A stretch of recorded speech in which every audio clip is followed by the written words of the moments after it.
This is the continuation of third module, tool wear. A newly ground tool has sharp cutting edge and smooth flank. When put into operation, it gets subjected to cutting forces that are concentrated over a relatively small contact area on the rake face and flank. Also, the chip slides over the rake face and the machine surface rubs upon the flank surface of cutting tool. The temperature over the contact surface are pretty high. Each time tool enters or exits from the cut, it is subjected to mechanical as well as thermal shock. Under such adverse condition, the hard tool material like high-speed steel and carbide wear out and even fracture and necessary of tool change. The machine has stopped during the time of the tool being retracted, changed and returned to cutting position. Precious machining time is lost in the process. This will give very importance to study of tool wear. Tool wear mechanism: shearing at high temperature. The strength of hard metal decreases at high temperature. Therefore, its shear yield stress becomes much smaller than what it is at room temperature.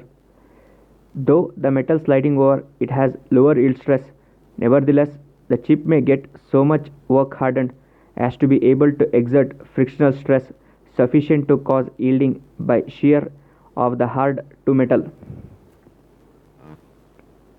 Figure indicating wear by plastic yielding and shear.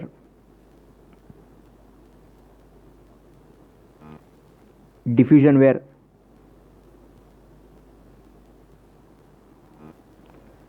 When a metal is in sliding contact with another metal and the temperature at their interface is high, conditions may become right for the alloying atoms from the harder metal to diffuse into the softer matrix, thereby increasing the latter's hardness and abrasiveness.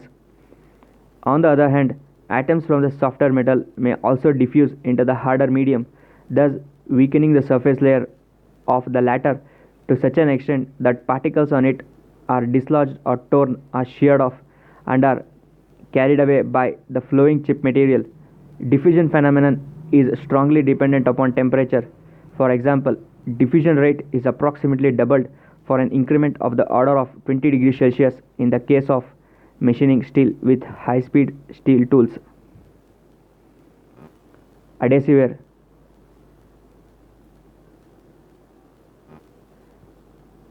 Let a softer metal slide over a harder metal such that it always presents a newly formed nascent surface to the same portion of the hard metal. On account of friction, high temperature and pressure, particles of the softer material adhere to a few high spots of the harder metal. As a result, flow of the softer metal over the surface of the hard metal becomes irregular or less laminar, and contact between the two becomes less continuous. More particles join up with those already adhering, and a so-called built-up edge is formed. Sooner or later, some of these fragments, which may have grown up to macroscopic size, are torn from the surface of the hard metal.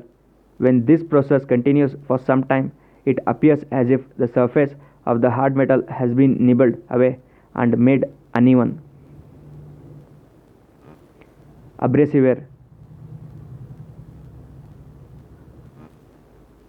The softer metal sliding over the surface of the harder metal may contain appreciable concentrations of hard particles. For example, castings may have pockets of sand in them. In these conditions, the hard particles act as small cutting edges like those of a grinding wheel on the surface of a hard metal, which in due course is worn out through abrasion.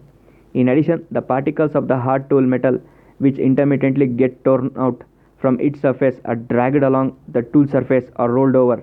These particles plow grooves into the surface of the hard tool metal. Fatigue wear.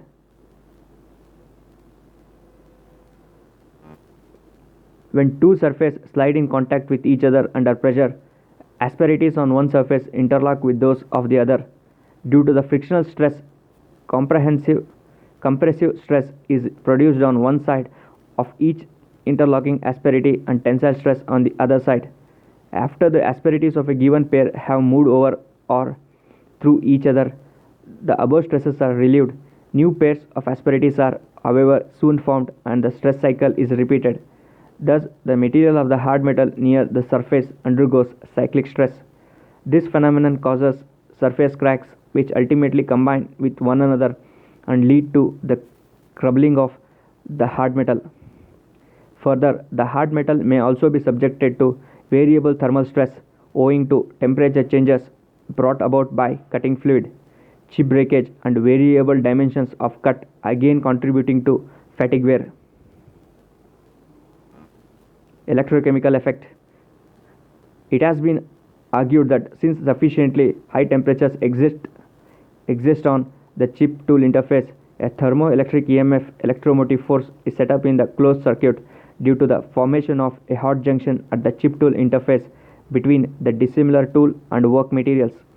This current may assist the wear process at the rake face in some way, for example, by aiding the diffusion of carbon ions from the carbide tool to the flowing chip. Oxidation effect. There is evidence to suggest that the formation of grooves or notches at the rake face and the flank is on account of the sliding of portions of the chip and the machined surface which have reacted with the oxygen in the atmosphere to form abrasive oxides. For example, when machining a steel workpiece with high-speed steel or cemented carbide tools, groove formation is greatly accelerated if the cutting zone is subjected to a jet of oxygen. On the other hand, it is retarded or even eliminated if the cutting zone is subjected to a neutral atmosphere using jets of nitrogen or argon. Chemical decomposition. Localized chemical reactions may occur that weaken the tool material through formation of weak compounds or dissolution of the bond between the binder and the hard constituents in a carbide tool. The weakened particles are easily torn away by the asperities at the underneath of chip or on machined surface.